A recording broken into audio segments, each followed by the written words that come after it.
Hello, good morning mga lalabs, mga vayots, magandang hapon Pilipinas, Luzon, Visayas, and Mindanao sa mga kapwa ko din po, OFWs around the world. Hello, Miguel Love, shoutout, good morning, magandang hapon Pinas, no? So, yung topic po natin ngayon, mga lalabs, mga vayots, araw ng Sabado, no? Pitsa 4 ng Enero. So, ito, kahapon, di ba, naglabas sa si Pangulong Bongbong Marcos ng Executive Number 81 niya para tanggalin si VP Sara sa hanay bilang miyembro ng National Security Council.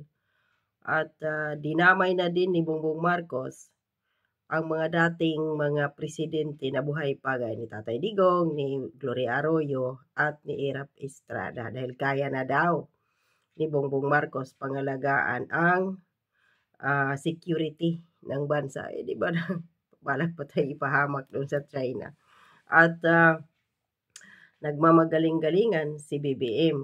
Wala nga napatunayan kahit bigas mga lang, hindi niya makayang patunayan maipababa ang presyo. Seguridad pa ng bansa at mga lalabs, mga bayots, may masamang balak, of course, ang kampo ni Bongbong Marcos kay VP Sara, gagawin nila ang lahat by hook or by crook. So, para hindi na malaman ng mga dating presidente kasi si Tatay Digong, di ba nagtaka, nag-question din niya yun kung bakit hindi siya pinapatawag kapag may mga meeting ang mga miyembro ng National Security Council at malamang pati siguro sila Erap Estrada, Gloria Arroyo. Basta ganyan na kwento. So, tinanggal sila para hindi na malalaman ng mga dating presidente, kahit si Gloria man lang at si Erap, ang masamang balak ng administrasyon ni Bongbong Marcos laban kay VP Sara o the rest ng mga Duterte at sa mga Pilipino. Ngayon, lumabas itong post ni Doc Lorraine Badoy, no, doon sa kanyang Facebook page na Lorraine Marie. Ito na research niya, mga lalabs, mga vayots. Ginawa na din pala yan ni Marcos Sr. noon. So ngayon, demonyo yung Marcos Sr. noon, aba, sabagay, demonyo kasi ang anak ngayon, so wala nga talagang mangga na namumunga ng santol. So ayon dito, sa post na to ni Lorraine Marie, pwede niyo puntahan doon sa kanyang Facebook page, no? Lorraine Marie. So ito, ayan o. So, basahin natin yan, mga lalabs, mga vayots, itong National Security Council, nababasa ninyo yan, di ba? So, ayan. So, ayon dito, yung panahon ni Marcos to, no, ito, Malacanang, of course, Manila, by the President of the Philippines, Executive Number 13. Providing for the internal organization of the National Security Council, no? So, sabi pa dito, pursuant to the powers vested in me by law, I, Ferdinand E. Marcos, President of the Philippines, do hereby, sandali ba, ano ba? Pag nilalarge mo, do hereby of an executive committee of the National Security Council to be composed of not more than 5 members as follows. So, ito, sino ba ito? Ito, Security of National Defense. Sino yung chairman? Siya yung chairman lahat. Ay, nako po.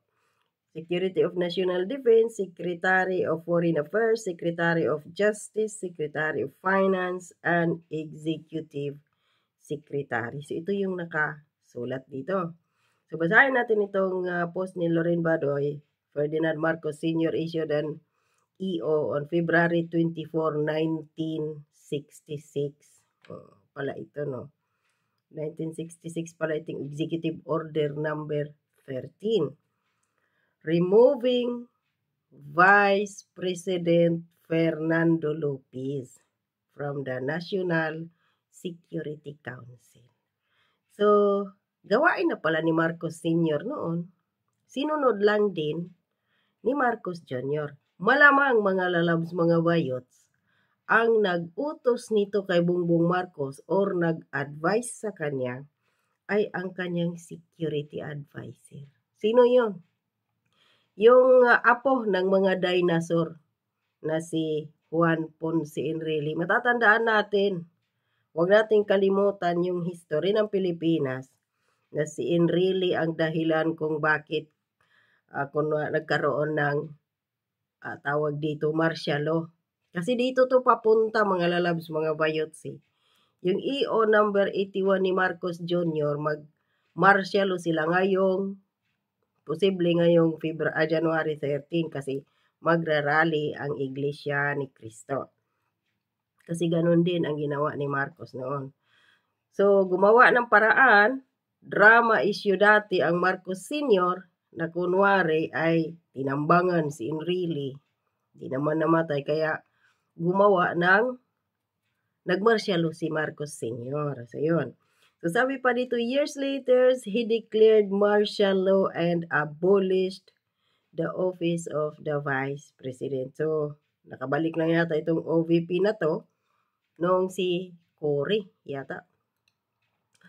With the office of the Vice President abolished and the constitutional successor, VP Love is gone, Prime Minister Senior was free to declare himself rules of this country over 2 decades. So, ito yung nais gagawin ngayon nila ni Bongbong Marcos at ni Martin Romualdez. Kasi alam naman natin Martin Romualdez, kahit magbigti pa yan, ulit-ulitin ko doon sa harapan ni Jose Rizal sa karing revolto doon, monumento, hindi naman nanalong presidente. Kaya gagawin nila ang lahat para sila yung mag-rule ulit ng bansa kagaya ng ginawa ni Marcos Sr. at hihigitan pa nila doon yung pagnanakaw ng kaban ng bayan.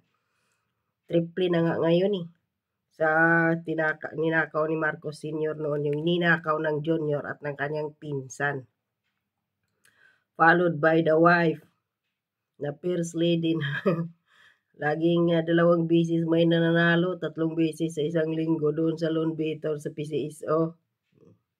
Mula January 1 ba naman, gawan natin yan ng ibang So sabi pa dito, where he plundered public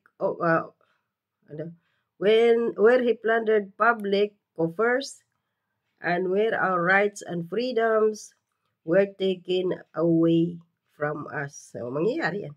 History repeating itself by the universe asking us if we have learned the lessons we were supposed to learn the first time. Yun na nga ang pagkakamali. Talagang nabulag tayo dati. Binigyan natin sila ng pagkakataon na i-correct ang kanilang mga akusasyon sa kanila. Tapos yun pala totoo.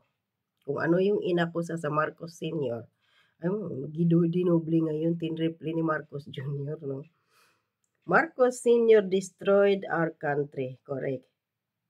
You are willing to see in your lifetime another Marcos destroy our country after we had painstakingly rebuilt it from the ashes of Marcos Sr.'s plunder and lust for kanyang kalibugan sa kaban ng bayan at sa bansa na nais nilang sila yung magiging hari at reyna. Are you willing to die bequeathing such a country to your children? Those are burning questions we must answer. Sa lang ang katapat niyan, mag-people power kayo dyan sa Pilipinas at kung yun, matuloy ang people power ng INC ngayong Petsa 13, isagad nyo na. Diretso na kayo Malacanang para tapusin na ang lahat. Wala na Binigyan na natin ng pagkakataon si Bongbong Marcos.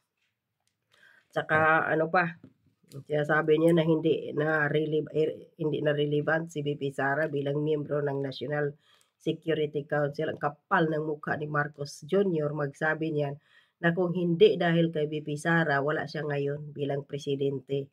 Kay Leni Robredo na nga lang hindi siya manalo-nalo. So, yun. Alam na natin kung ano ang mga Marcos users, liars, at kung ano-ano pa. Lahat ng mga kasamaan na sa Marcos family. Kaya huli na to. At sana mamatay na yan.